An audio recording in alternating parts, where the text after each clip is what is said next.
السلام علیکم friends, welcome to classic entertainment channel. امید ہے آپ سب خیر خیریت سے ہوں گے اور آپ کا دن اچھا گزر رہا ہوگا۔ آپ کے اس دن کو اور بھی مزید خاص بنانے کے لیے میں لے کر آئی ہوں مہکتا عشق تحریر سیما شاہد کی اگلی قسط، جس کا یقیناً آپ سب نے کیا ہوگا بہت ہی بے صبری سے انتظار۔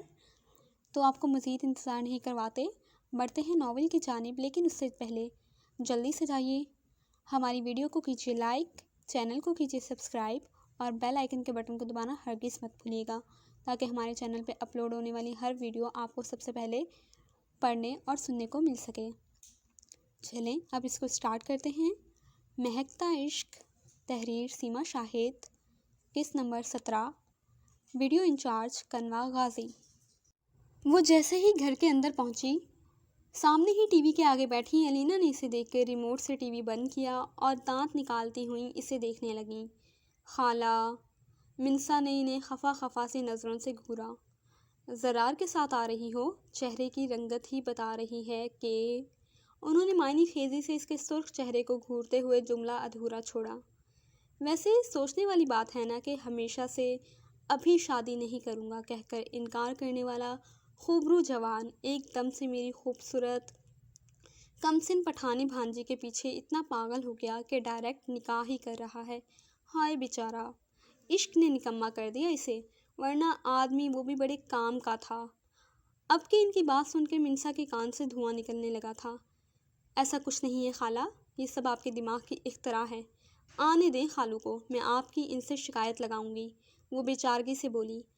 ویسے وہ اسٹون مین لارڈ زرار ہمدانی رومانٹک ڈائلاگ بولتے ہوئے کیسا لگتا ہوگا؟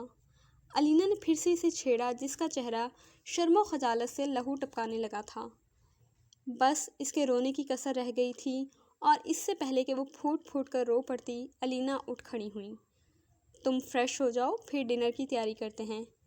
ان کی بات پر اس بات میں سر ہلاتی ہوئی وہ تیزی سے اپنے کمرے میں چلی گئی تھی کہ مبادا خالہ پھر سے شروع ہو جائیں۔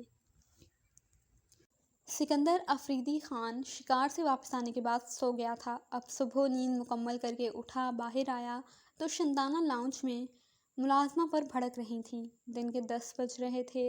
سردار حاکم افریدی تو اس وقت تک جرگہ میں جا چکے ہوتے تھے۔ چائے بنوا دیں، وہ شندانہ سے کہتا ہوا وہیں ایک صوفے پر پھیل کر بیٹھ گیا تھا۔ ملازمہ کو چائے کا کہہ کر وہ افریدی کی طرف متوجہ ہوئیں۔ تمہارے بھائی کہہ رہے تھے کہ اب تم زمینوں کے معاملات دیکھنا شروع کرو۔ یہ سب چھوڑیں، آپ بتائیں، بڑی حویلی گئی تھیں آپ؟ تو پھر کیا تاریخ دی ہے؟ اس نے سنجیدگی سے اپنے مطلب کی بات کی۔ جانتے تو ہو وہ کیا کہہ سکتے ہیں، اب اتنے بے خبر تو تم ہو نہیں سکتے۔ شندانہ نے طنز کیا تو اس کی تیوریاں چڑھنے لگی تھیں۔ انکار؟ اس نے شندانہ کو دیکھا۔ بہت چالاک ہیں میری سوتیلی ماں اور بھابھی، نہ انکار کیا اور نہ اقرار، بہانے سے ٹال گئیں کہ وہ جب اسکاٹ لینڈ سے واپس آئے گی تب دیکھیں گے۔ ارے وہ چھٹانک بھر کی لڑکی، اس کی کیا مجال کہ میرے دیور کو انکار کرے؟ میں تو بارات کا دن مقرر کر کے آئی ہوں، ہم ٹھیک 15 دن بعد بارات ان کے دروازے پر لے جائیں گے۔ وہ غصے سے بولیں۔ بھابھی، ویسے آپ کو اسے اس گھر میں لانے کی اتنی ضد کیوں چڑھی ہوئی ہے؟ افریدی نے ان کے نفرت انگیز انداز کو نوٹ کیا۔ وہ جانتا تو تھا مگر شندانہ کی نفرت دن بدن جنون کی راہ اختیار کرتی جا رہی تھی۔ اس نے میرا بیٹا مار دیا، وہ سبز قدم لڑکی ہے۔ پھر پوری برادری کے آگے اس کے باپ نے اسے باسط کے نام پر سفید چادر اڑانے سے انکار کر کے میری اور میرے مرحوم بیٹے کی توہین کی اور اسے گھومنے پھرنے فرنگیوں کے ملک بھیج دیا۔ سکندر، میرے سینے میں ہر وقت ایک آگ سی دہکتی رہتی ہے، اور جب تک اسے اس گھر میں لا کر بدلہ نہ لے لوں یہ آگ نہیں بجھنے والی، وہ سلگتے ہوئے لہجے میں بولیں۔ لیکن وہ میری بیوی بن کر آئے گی تو… افریدی رکا کہ ظاہر ہے وہ اسے اپنے لیے لا رہا تھا۔ تو کیا؟ شندانہ نے اس کی بات فوری کاٹ دی۔ منسا جیسی منحوس سبز قدم لڑکی کو تمہارا معیار نہیں ہونا چاہیے۔ ہاں، وقت گزاری کر سکتے ہو تو تم اپنے وقت پر اپنے انداز سے اسے انجوائے کرنا، اور پھر باقی کا وقت میں اس کے ساتھ جو بھی کروں اس سے تمہیں کوئی فرق نہیں پڑنا چاہیے، وہ اسے باور کروا رہی تھیں۔ اب ایسی بھی بات نہیں ہے، وہ لڑکی تباہ کن حسن کی مالک ہے، وقت گزاری کے لیے تو بہت مل جاتی ہیں، اسے تو عمر بھر قید میں رکھوں گا۔ وہ صوفے کی پشت پر سر ٹکا گیا تھا۔ آنکھوں کے پردے پر منسا کا نازک وجود جگمگانے لگا تھا۔ تم کہنا کیا چاہتے ہو؟ وہ ٹھٹک گئی۔ بچی تو نہیں ہیں آپ کو پتہ نہ ہو کہ ایک مرد کیا چاہتا ہے۔ اس نے تیوری چڑھا کر شندانہ کو گھورا۔ اتنی اونچی اڑان مت بھرو، وہ لوگ اتنی آسانی سے لڑکی ہمیں نہیں دیں گے، اور یہ بھی ممکن ہے کہ وہ چوری چھپے باہر ہی اس کا نکاح کسی سے کروا دیں۔ ویسے تو میں اچھا خاصا انہیں سنا کے آئی ہوں، شندانہ نخوت سے بولی۔ سردار سکندر آفریدی اگر کسی چیز کو حاصل کرنے کا سوچ لے تو وہ صرف اس کی ہوتی ہے، اور اگر وہ اسے حاصل نہ کر سکے تو پھر اس چیز کا نام و نشان دنیا سے مٹ سکتا ہے، مگر سردار سکندر اپنی نظر میں آئی چیز کسی اور کے لیے نہیں چھوڑ سکتا، چاہے وہ چیز منسا ہی کیوں نہ ہو۔ سب چھوڑیں، مجھے منسا کس ملک کس شہر میں گئی ہے پتہ کر کے بتائیں، میں خود جا کر اسے واپس لاؤں گا۔ وہ سلگتے لہجے میں زہر اگل رہا تھا۔ شام ڈھلے ہی باوقار سے آصف خان 2 ہفتے میں اپنے کام نپٹا کر واپس اسکاٹ لینڈ اپنے گھر پہنچ چکے تھے، اور اب چائے کی چسکیاں بھرتے ہوئے اپنی من پسند بیوی کو کھٹر پٹر بولتا ہوا سن رہے تھے۔ انہیں اپنی یہ چہکتی ہوئی مینا بہت پسند تھی۔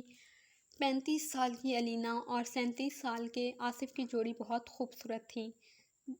دونوں ہی ایک دوسرے کو بہت چاہتے تھے۔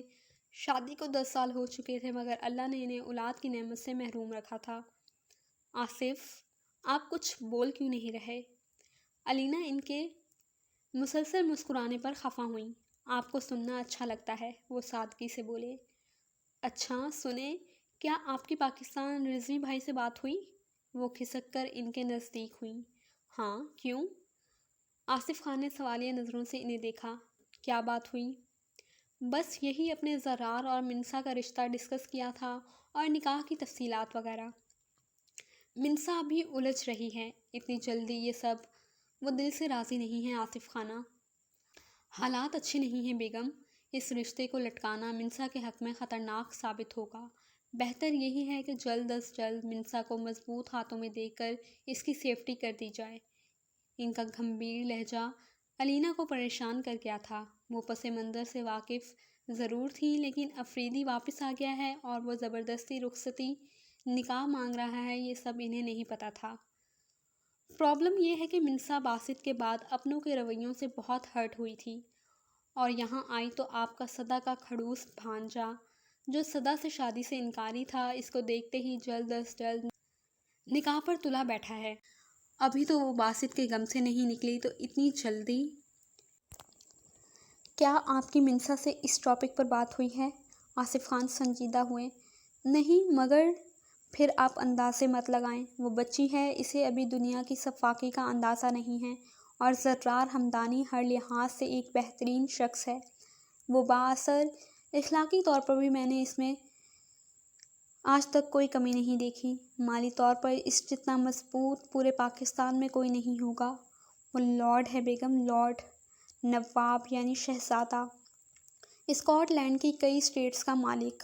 منسا اس کے پاس محفوظ رہے گی، اور ویسے بھی بھائی صاحب کی خواہش تو شروع سے ہی منسا کو اپنی بہو بنانے کی تھی۔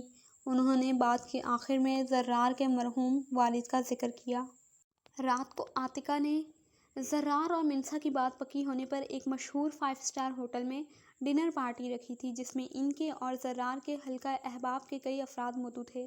اپنے تینوں بچوں ارحم، احراز اور فرینہ کو بھی انہوں نے ہاسٹل سے بلوا لیا تھا، اور منسا کے لیے اپنی پسند سے ڈیزائن کیا خوبصورت سا میکسی نما مشرقی مغربی مکس انداز سے بنا بیل باٹم سوٹ جیولری کے ساتھ الینا کو بھجوا دیا تھا۔ ڈنر کے لیے منسا کو تیار کرنے کے لیے الینا اس کا سوٹ اور جیولری سینڈل کے ڈبے لیے اس کے کمرے میں داخل ہوئی۔ منسا، رات میں تمہارے خالو کا ڈنر باہر کرنے کا ارادہ ہے، ان کے کچھ دوست احباب بھی ہوں گے، تو شاباش، یہ ڈریس اور جیولری پکڑو اور جلدی سے اچھا سا تیار ہو جاؤ کہ میں فخر سے کہہ سکوں یہ خوبصورت سی لڑکی میری بھانجی ہے۔ وہ مسکراتی ہوئی لباس اور لوازمات بیڈ پر رکھ گئی تھیں۔ خالہ، وہ بیڈ پر پڑے اس قیمتی لباس کو دیکھ رہی تھی۔ یہ ڈریس کیوں، تمہیں اچھا نہیں لگا؟ بہت اچھا ہے، لیکن ہم ڈنر پر جا رہے ہیں، کسی شادی پر نہیں۔ جو آپ اتنا بھاری ڈریس لے آئی ہیں؟ بھلا پبلک پلیس پہ بھی کوئی ایسے لباس پہنتا ہے؟ وہ سوٹ کو ہاتھ میں لیے انکار کر گئی۔ خدا کا خوف کرو بھانجی، تم اتنے نفیس سادے ڈریس کو پہننے سے انکار کر رہی ہو تو پھر میں کندن کے کام سے بھری ساڑی میں تو تمہیں کارٹون لگوں گی۔ انہوں نے منسا کو گھورا۔ چلو اب جلدی سے شاور لے کر یہ ڈریس پہن کر آؤ، ورنہ میں نے تمہیں زرار کے ساتھ ڈنر کے لیے بھیج دینا ہے اور خود خان صاحب کے ساتھ چلے جانا ہے۔ انہوں نے جان کر اسے زرار کا ڈراوا دیا، جو کام کر گیا، اور وہ ڈریس اٹھا کر واش روم میں بند ہو گئی کہ خالہ سے بحث کرنا ایک طرح سے دیوار سے سر پھوڑنے کے مترادف تھا۔ وہ شاور لے کر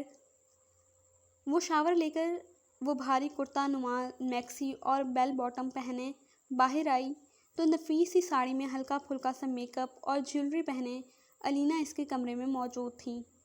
واو خالہ! منسا نے تعریفی نظروں سے انہیں دیکھا۔ ایسا کرو، بال کھلے چھوڑ دو۔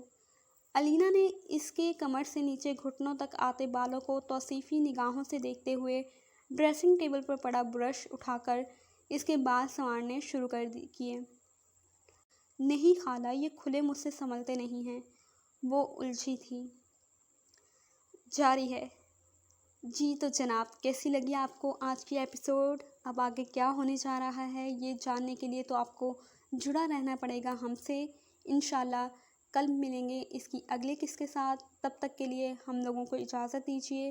خوش رہیں، خوشیاں بانٹیں۔ اللہ نگہبان۔